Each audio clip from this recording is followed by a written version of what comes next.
ناظرین، غلام در کھوکھر امید کرتا ہوں کہ آپ خیریت سے ہوں۔ ناظرین، آج سپریم کورٹ پاکستان نے 10-5 کی اکثریت سے پریکٹس اینڈ پروسیجر ایکٹ جو پارلیمنٹ نے منظور کیا تھا اس کو جائز قرار دیتے، اس قانون کو جائز قرار دیتے ہوئے اس کے خلاف جتنی بھی درخواستیں ہیں وہ رد کر دی ہیں، اور اس کے ساتھ ہی جو اپیل کا معاملہ ہے اب 184(3)(a) کے تحت اس کو ایک مبہم بنا دیا گیا ہے کہ آیا اب اس کے تحت اپیلوں کا جو نظر ثانی ہوتی ہے اپیلیں اس کا کیا بنے گا اس پر۔ اور اس فیصلے کے بعد سابق وزیر اعظم نواز شریف جو لندن سے سعودی عرب کے لیے روانہ ہو چکے ہیں عمرے کے لیے، وہ وہاں سے واپسی پاکستان ہوگی، تو اس کی راہ میں کیا رکاوٹیں ہیں یا اس کو کلین چٹ مل جائے گا، اس پہ میں آپ سے بات کروں گا۔ لیکن اس سے پہلے جتنے بھی میرے مہربان دوستوں نے اور ناظرین نے میری اس ویڈیو کو ویلاگ کو ابھی جوائن کیا ہے، تو ان سے ریکویسٹ ہے کہ آپ فیس بک پر پہ اور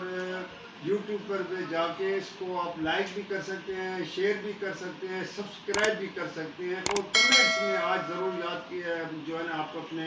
کمنٹس بھیجیے گا تو میں آپ کو اس کا ضرور جواب دوں گا۔ قانونی معاملات ہیں لیکن میں آپ کے ساتھ آج جو اس پہ بات کرنا چاہتا ہوں۔ تو ناظرین، اب سے تھوڑی دیر پہلے جب میں آپ کے ساتھ یہ اپنی ویڈیو شیئر کر رہا ہوں کہ سپریم کورٹ کے چیف جسٹس قاضی فائز عیسیٰ کی سربراہی میں 15 رکنی بینچ نے جو پریکٹس اینڈ پروسیجر ایکٹ جو سابقہ پی ڈی ایم حکومت نے ایک پارلیمنٹ سے قانون منظور کیا تھا، میں آپ کو تھوڑا اس کا بیک گراؤنڈ بتا دوں، پھر میں ماضی میں جانا چاہتا ہوں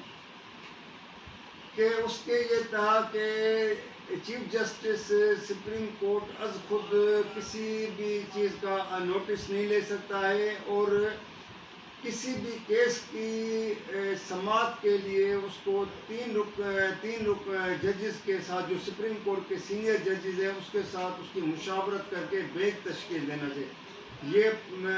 گزشتہ پارلیمنٹ نے ایک ایکٹ منظور کیا تھا جس کا اس وقت کے چیف جسٹس عمر عطا بندیال نے اس کا ایک از خود نوٹس لیا تھا، اور 8 رکنی بینچ نے اس ایکٹ کو جو ہے نا پھر اس کی سماعت کی تھی، اور 8 رکنی بینچ نے اتفاق رائے سے اس کو رد کر دیا تھا۔ اس کے بعد یہ ظاہر ہے پھر وہ پی ڈی ایم کی حکومت بھی ختم ہو گئی، پارلیمنٹ بھی ختم ہو گئی، اور وہ اس وقت پارلیمنٹ کا وجود میں بھی نہیں ہے، اور اگلے الیکشن میں بھی لوگ چلے گئے، سیاسی لوگ چلے گئے ہیں۔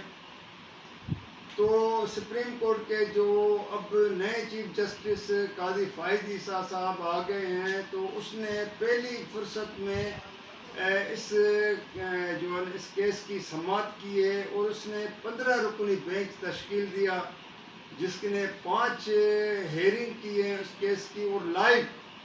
سرکاری پی ٹی وی پہ سرکاری دکھایا گیا، تمام چینلز کو دکھایا گیا، اور یہاں پر اس بینچ میں جو ایک توازن بھی آ رہا تھا کہ ججز کے درمیان آپس میں جو کتنی ہم آہنگی ہے کیا نہیں ہے، وہ بھی ایک اختلاف جو ہے وہ بھی ججز کے درمیان واضح ہو گئے تھے کہ ججز کون کس کے ساتھ جیسے ماضی میں ہوتے رہے ہیں اس وقت بھی وہاں پہ تھے۔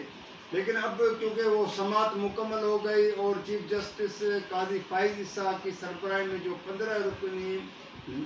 فل بینچ نے اس کیس کی سماعت کی ہے، اس میں پریکٹس اینڈ پروسیجر ایکٹ قانون کو ان لوگ جو ہے 10 میں سے 5 یعنی 10 ججز نے انکلوڈ چیف جسٹس نے اس کو جائز قرار دیتے منظور کر دیا، اور تمام وہ درخواستیں کہ جو درخواستیں رد کر دی جس میں یہ تھا کہ پارلیمنٹ نے چیف جسٹس کو پابند کیا تھا کہ آپ کسی بھی چیز پر از خود نوٹس لے لے، سو موٹو جس کو کہا جاتا ہے، یا یہ کہا جائے کہ جو بینچ تشکیل دیا جائے تو اس میں سپریم کورٹ کے دو سینئر ججز چیف جسٹس کے ساتھ مشاورت کریں، اس کو ختم کیا تھا تو اس کو چیف جسٹس نے اور اس کے باقی 10 رکنی جو ساتھی ججز تھے اس کو بحال کیا ہے اور منظور کیا ہے، اور اس ایکٹ کو بحال کرتے ہوئے عمر عطا بندیال سابقہ چیف جسٹس کے فیصلے اس کی 8 رکنی بینچ کو رد کر دیا ہے، اور جبکہ 5 رکنی جو ججز تھے اس میں بینچ میں باقی شامل تھے، اس میں جسٹس اعجاز الحسن تھے، جسٹس منیب اختر تھے، جسٹس مظہر علی نقوی تھے، جسٹس عاشیہ ملک تھی، جسٹس شاہد بھائی تھے. ان لوگوں نے اپنا ایک اختلافی نوٹ بھی اس میں لکھا ہے، کیونکہ سپریم کورٹ کا اب فیصلہ مختصر آ چکا ہے تو اس پر مزید ہم کیا کوئی اس میں اپنی آراء نہیں دے سکتے. اور ویسے بھی لیکن یہ ہے کہ ایک سپریم کورٹ کے اندر ایک چیز کا ایک اچھی بات، ایک اچھی شروعات ہوئی ہے کہ ہر اداروں میں ایک ہوتی ہے ڈکٹیٹرشپ ہوتی ہے کہ ادارے کا سربراہ جو ہوتا ہے وہ سمجھتا ہے کہ میں اس ادارے کا سربراہ ہوں اور جو میں فیصلے کروں اس کو مانا جائے. یہ ایک اس کو توڑا گیا ہے، اور پارلیمنٹ نے کہا کہ اس کے لیے پہلے سپریم کورٹ کے جو ہے چیف جسٹس اور اپنے اس کے جو ججز ہیں 2 سینئر ججز وہ اس کا خود ہی فیصلہ کریں کہ اگلے کوئی بھی ملک کے اندر کسی بھی چیز پر چیف جسٹس اگر اس کا سو موٹو نوٹس لینا چاہتا ہے یا کسی بینچ تشکیل دینا چاہتا ہے تو اپنے 2 سینئر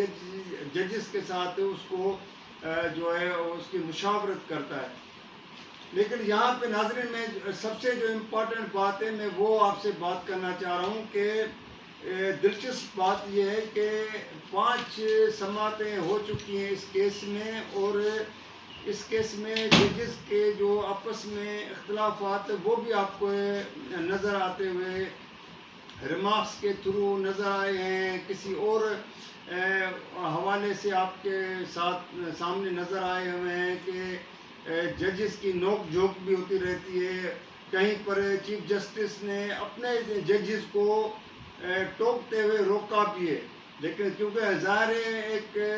بینچ میں بیٹھا ہوا جج اپنی رائے تو دے سکتا ہے، اس کو تو آپ رائے سے روک بھی نہیں سکتے ہیں. اصل بات یہ ہے کہ لندن سے جو ایک مفرور اشتہاری نواز شریف سابق وزیر اعظم روانہ ہو چکے ہیں پاکستان کی روانگی کے لیے. اب یہاں پہ بڑی امپورٹنٹ بات یہ ہے کہ وہاں پہ وہ عمرے پہ سعودی عرب چلے جائیں گے، اور 21 اکتوبر کو کمنگ جو اگلا ہفتہ ہے اس سے اگلے ہفتے کو پاکستان لاہور پہنچیں گے. اب اس کے لیے کیا یہ قانون اس کے حق میں ہے یا اس کے خلاف ہے؟ اب یہاں پہ وکلاء کی 2 قسم کی آراء پائی جائے. جو انڈیپینڈنٹ وکلاء ہیں وہ کہتے ہیں کہ نواز شریف کو اس کیس میں کہیں پہ بھی ریلیف نظر ہوتے ہوئے نظر نہیں آ رہا ہے کہ اس کو ریلیف مل جائے نواز شریف کو، اور اس کو اتنا یہ جو ہے قسم کا کہ آ کے اپنی اپیل دائر کرے، کیونکہ اپیل کا رائٹ بھی اس کا ختم ہو چکا ہے. پہلے وہ اپیل سپریم کورٹ میں دائر کر چکے ہیں، اپنی نااہلی کے حوالے سے وہ ختم ہو چکی ہے. جبکہ اسلام آباد ہائی کورٹ سے 4 ہفتوں کی وہ بیل ایک قسم کی لے کے گئے تھے اور 4 سال کے بعد آ رہے ہیں. تو اب